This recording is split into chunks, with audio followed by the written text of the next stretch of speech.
Good morning, everybody. Welcome back to another morning here in the coffee workshop. This is Ben Jones with Badger from Bronson Coffee Roasters. You can tell because I have the hat on. Today's the 14th day of December in 2020. We are in the middle of Hanukkah, and we're coming up a little less than 2 weeks to Christmas Day. So, let's look at a really easy way to make coffee. And this is one that I don't think I've done yet on our videos. And you know, whenever I omit something, it's typically for no good reason, short of the fact that it's just not in my daily repertoire. My most used brewers are the Melita style pour over, the AeroPress, and then if I want to have 2 cups for myself, I'll make a Chemex. Or coffee for 2, I'll pull out my Chemex. But there's a perfectly competent, if not just really nice coffee brewer that is a really easy, inexpensive way to start brewing coffee at home, and that is the Clever Dripper. This is a really fun little tool. I'm just going to take the lid off and set it down. It uses the Melita style filters, so major benefit there. You can find filtration anywhere.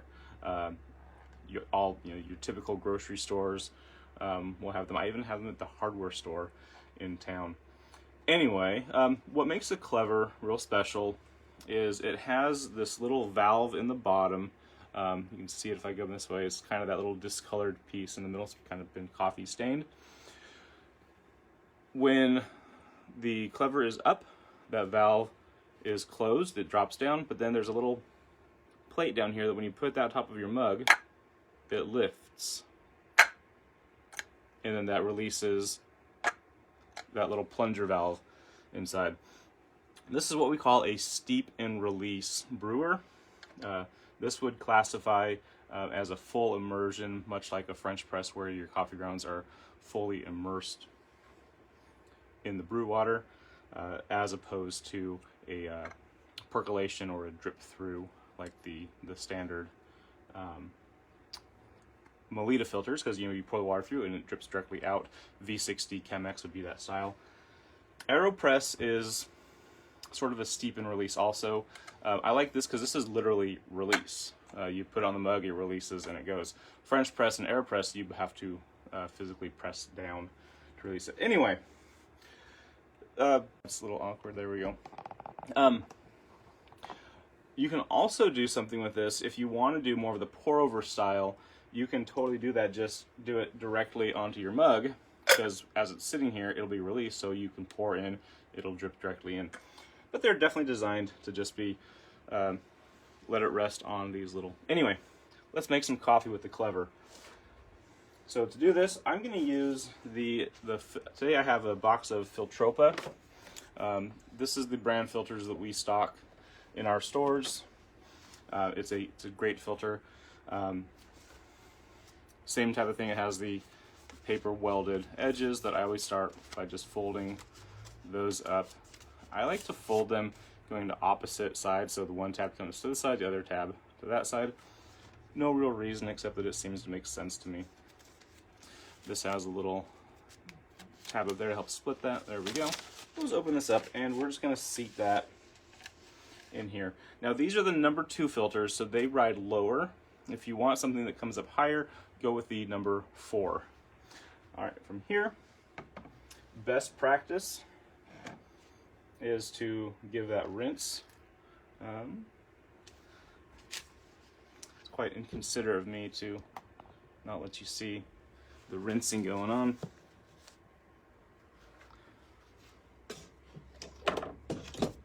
There we are. And all right, I apologize. I was doing a lot of work in here over the weekend, so I had to rearrange everything. So just a little pre-rinse. Wash that paper filter flavor out. Now here's the fun part. It's steeping, and then I just set that on top, and that water will drain right out into my decanter. Awesome. and then make sure you dump this out. Did I say today's Friday? Today's Monday. Today's Monday, the 14th. I don't know if I said it was Friday or Monday. Anyway, my temptation with this is just out of habit to always put it back onto the brewer, but you have to make sure you don't do that. Set it aside, just on the countertop, or here I'm going to do it on my scale just because I want to measure the water coming through. Pre-ground, went ahead and did 20 grams. Normally I'm a 19 gram per diner mug. Full immersion likes a little bit more, so I just gave it 20 grams coffee. And this is pretty coarse. This is like what I might use for a French press. I went ahead and really kind of chunked it up because we don't need to worry about the flow rate of the water dripping through this quite as crucially as we would if it wasn't steep and release. I can control that time much more. So here I'm going to just add, start my timer, and just add water. Now, you don't need to bloom necessarily because there's no water, again, dripping out through it. The point of the bloom is to wake the coffee up, so to speak, so that the water as it passes by can take flavors out. But since this is all just going to be steeping in here, we don't need to do that. And I'm just adding water, bringing it up to 300 grams, probably about 315 grams on this. There we go, just a touch over. I really like using a scale, but I also like things that make measuring easy without having to use a scale. For beans, I'll always use a scale just because the density of the beans is so incredibly, varies so much that it really helps to know when you're trying to get good control how much you're using. But on the Clever, see if I can do this without ruining the brew, the little riblets on the side here, if you don't want to use a scale, those riblets are perfect for measuring how much water you put in. So what I say is measure your beans, do something consistent. I'll get some pushback from this from some of my coffee friends, but if you don't have a scale, just make sure you're scooping incredibly consistently. Scoop the same type of scoop every time. But with the water, really easy. Just add hot water until you get to the top of those ribs, and that's going to be a consistent dose of water. We're 2 minutes in, and that's a great time for us to just let this start to drain. I'm just going to take the whole brewer and my decanter,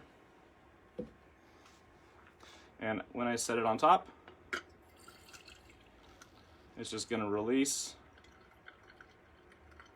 We get that first burst. That's all the coffee water that was sitting around the edges between the Clever dripper body and the filter. Now what we're getting is the water percolating through the bed of coffee in the filter. So our first blast is fast and then it slows down.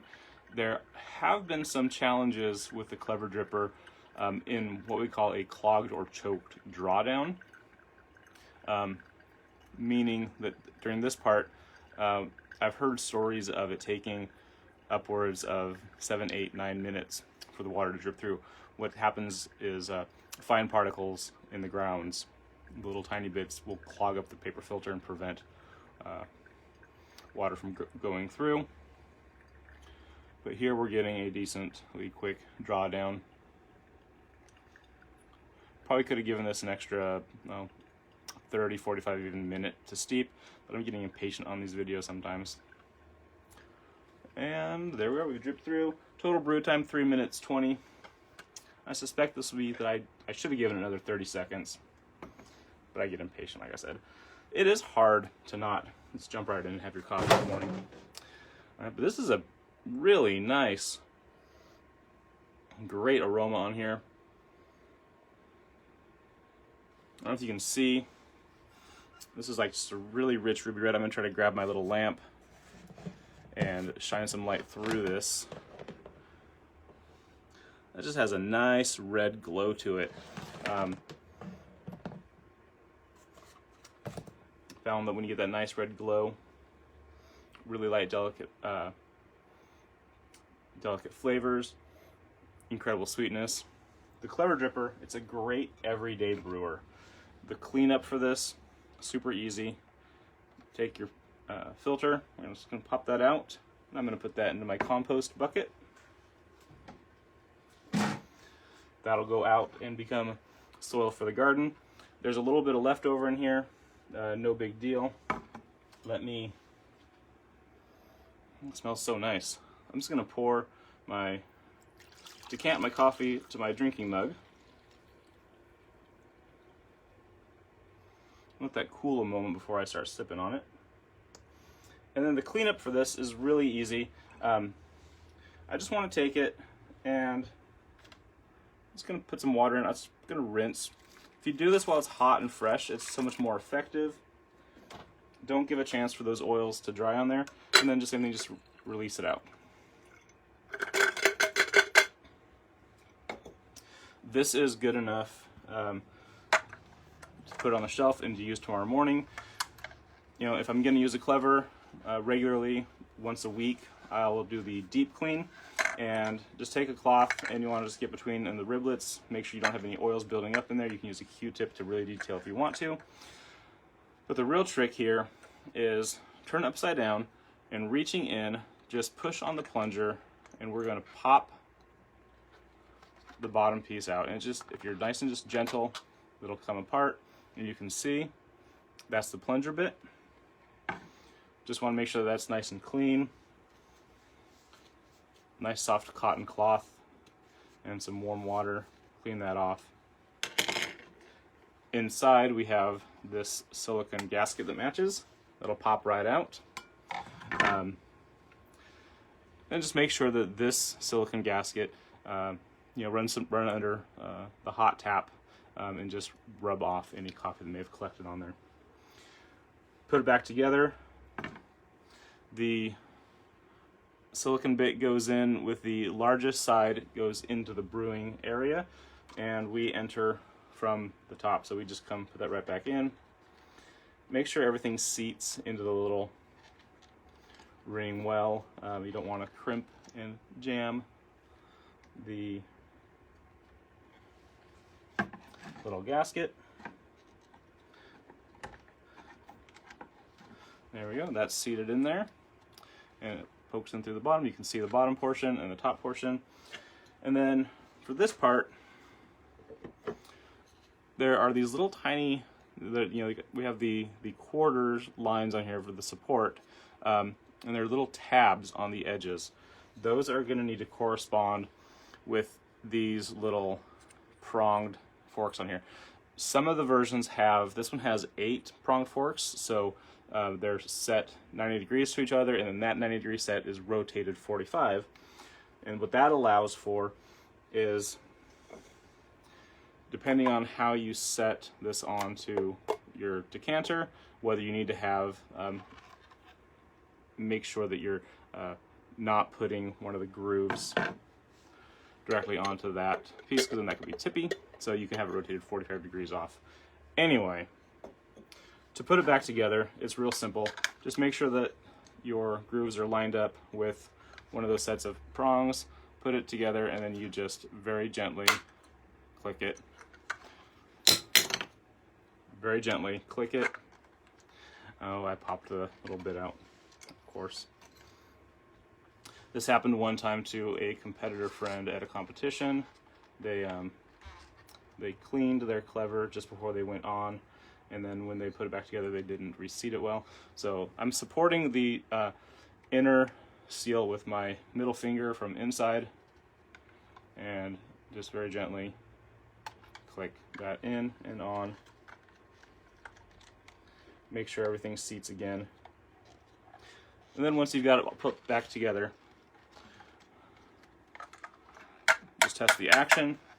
And the big test is put a little bit of water in. There we go. We have a nice, tight, fresh, clean seal on a clean, Clever dripper. So the Clever Dripper is fantastic. Anything you can do with the Melita brewer, you can do with the Clever. That includes the metal cone filter. It will sit a little bit differently than the large number 4 paper filter. So if you choose to do that, just know that it's going to ride lower, and you don't want to overflow it because then you get your coffee grounds in your cup. And unless you like that really extra chewy cup of coffee, I definitely don't recommend coffee grounds in the mug. So the Clever Dripper, I should mention it is BPA free plastic. It is a plastic brewer. For some people that's a deal breaker.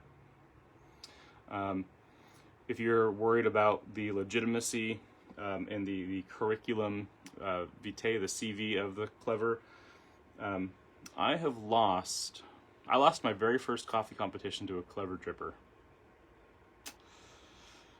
It was heartbreaking. Not really, it was great. No, but we see the Clever Dripper popping up in United States and even world brewing competitions.